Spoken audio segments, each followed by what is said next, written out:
정말 화가 나네요. 도대체 누가 바나나 하나 먹고 다이어트 된다고 했나요? 지금 이 영상을 보고 계신 분들 중에서 아침에 바나나 하나만 드시는 분 있으시죠? 댓글로 솔직하게 말해보세요.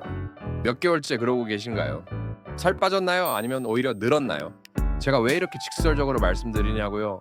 정말 속상하거든요. 좋은 의도로 건강해지려고 하시는 분들이 완전히 잘못된 방법으로 고생하고 계시는 걸 보면요. 안녕하세요, 여러분. 오늘은 정말 중요한 이야기를 하려고 합니다. 많은 분들이 다이어트나 건강을 위해서 아침에 바나나 하나만 먹고 끝내시는데 이게 정말 건강한 선택일까요? 결론부터 말씀드리면 절대 아닙니다. 저도 예전에는 그랬거든요. 아침에 시간도 없고 바나나 하나면 간편하고 달콤하고 배도 어느 정도 부르고 게다가 건강에도 좋다고 하니까 매일 바나나 하나씩 먹고 출근했어요. 그런데 문제가 생겼습니다. 10시 반만 되면 배가 고파서 견딜 수가 없더라고요. 그래서 과자를 찾게 되고 점심에는 평소보다 더 많이 먹게 되고 결국 살은 빠지기는커녕 오히려 늘어났어요. 왜 이런 일이 일어났을까요? 바나나의 비밀을 파헤쳐 보겠습니다. 바나나 하나에는 생각보다 칼로리가 많지 않아요. 그런데 문제는 칼로리가 아니에요. 바나나는 거의 당분 덩어리라고 보시면 됩니다. 설탕과 비슷한 속도로 흡수되거든요. 혈당이 급격히 올라갔다가 2시간 후에는 뚝 떨어집니다.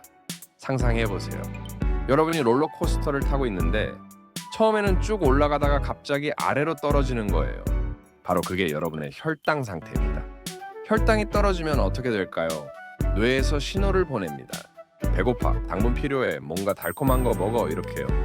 그래서 10시 반만 되면 초콜릿, 과자, 달달한 커피를 찾게 되는 거예요. 이게 바로 악순환의 시작입니다. 더 큰 문제가 있어요. 바나나는 단백질이 거의 없습니다. 정말 미미한 수준이에요. 하루 필요한 단백질 양을 생각해보면 아침에 바나나만 먹고 끝내기엔 너무 부족해요. 단백질이 부족하면 어떻게 될까요? 근육이 빠집니다. 특히 우리 같은 중장년층은 40대부터 매년 근육량이 1%씩 감소해요. 그런데 아침에 단백질을 제대로 섭취하지 않으면 이 속도가 더 빨라져요. 근데 근육이 빠지면 기초대사량이 낮아집니다. 기초대사량이 낮아지면 같은 양을 먹어도 살이 더 잘 찝니다. 결국 다이어트는 실패하고 요요 현상까지 생기는 거죠. 그리고 또 하나, 바나나에는 지방이 거의 없어요. 지방이 없으니까 좋은 거 아니야? 라고 생각하실 수 있는데 아니에요. 좋은 지방은 우리 몸에 꼭 필요합니다. 특히 아침에 섭취하는 지방은 포만감을 오래 유지시켜주고 지용성 비타민의 흡수를 도와줘요. 또한 호르몬 생성에도 중요한 역할을 합니다. 자, 그럼 바나나가 나쁜 과일이냐? 절대 아니에요. 바나나는 칼륨도 풍부하고 비타민 B6도 들어있고 식이섬유도 있어서 정말 좋은 과일입니다. 문제는 바나나 하나만 먹고 아침을 때우는 거예요. 실제로 바나나만 먹는 아침 식사의 문제점들을 생각해보세요. 아침 8시에 바나나 하나 먹고 10시 반쯤 되면 배가 고파서 과자나 커피를 찾게 되고 점심에는 평소보다 더 많이 먹게 되는 경험 있으시죠? 이게 바로 혈당 롤러코스터 때문입니다. 이런 일들이 왜 생길까요? 바로 아침 식사의 역할을 제대로 이해하지 못했기 때문입니다. 아침 식사는 단순히 배고픔을 달래는 게 아니에요. 밤새 공복 상태였던 우리 몸에게 하루를 시작할 에너지와 영양소를 공급하는 중요한 시간입니다. 특히 우리 같은 중장년층은 신진대사가 젊을 때보다 느려져서 아침에 제대로 된 영양소를 섭취하지 않으면 하루 종일 컨디션이 좋지 않아요. 그럼 어떻게 해야 할까요? 바나나를 아예 먹지 말라는 게 아니라 바나나와 함께 다른 영양소도 함께 섭취하라는 거예요. 그럼 어떻게 하면 될까요? 정말 간단합니다. 첫 번째, 바나나 먹으면서 우유 한 잔 마시세요. 끝! 이것만 해도 단백질이 추가되니까 훨씬 낫습니다.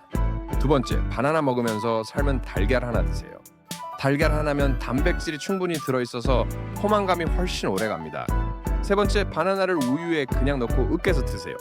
바나나 우유 만드는 거예요. 설탕 안 들어간 천연 바나나 우유가 완성됩니다. 네 번째, 바나나 먹고 치즈 한 장 드세요. 개별 포장 치즈면 됩니다. 간편하죠? 이 정도면 바나나만 먹는 것보다 100배는 낫습니다. 복잡한 요리 필요 없어요. 중요한 건 단순히 칼로리만 생각하지 말고 영양의 균형을 맞추는 거예요. 탄수화물, 단백질, 지방이 적절히 들어가야 혈당도 안정되고 포만감도 오래 지속되고 근육량도 유지할 수 있어요. 특히 우리 같은 중장년층은 젊을 때보다 영양소 흡수율이 떨어지기 때문에 더욱 신경 써야 합니다. 아침에 대충 때우고 점심에 몰아서 먹는 식습관은 정말 위험해요. 그리고 한 가지 더 말씀드리고 싶은 게 다이어트를 위해서 아침을 굶거나 바나나 하나로 때우는 분들이 많은데 이건 정말 잘못된 생각이에요. 제대로 된 아침 식사를 먹으면 오히려 하루 종일 식욕 조절이 잘 되고 점심과 저녁에 과식할 확률이 줄어들어요. 결과적으로 다이어트에도 더 도움이 됩니다. 실제로 여러 연구에서도 아침을 제대로 먹는 사람들이 그렇지 않은 사람들보다 체중 관리를 더 잘한다는 결과가 나왔어요. 마지막으로 정리해드리면 바나나는 좋은 과일이지만 그것만으로는 완전한 아침 식사가 될 수 없어요. 바나나와 함께 단백질과 좋은 지방을 추가해서 균형 잡힌 아침 식사를 하시기 바랍니다.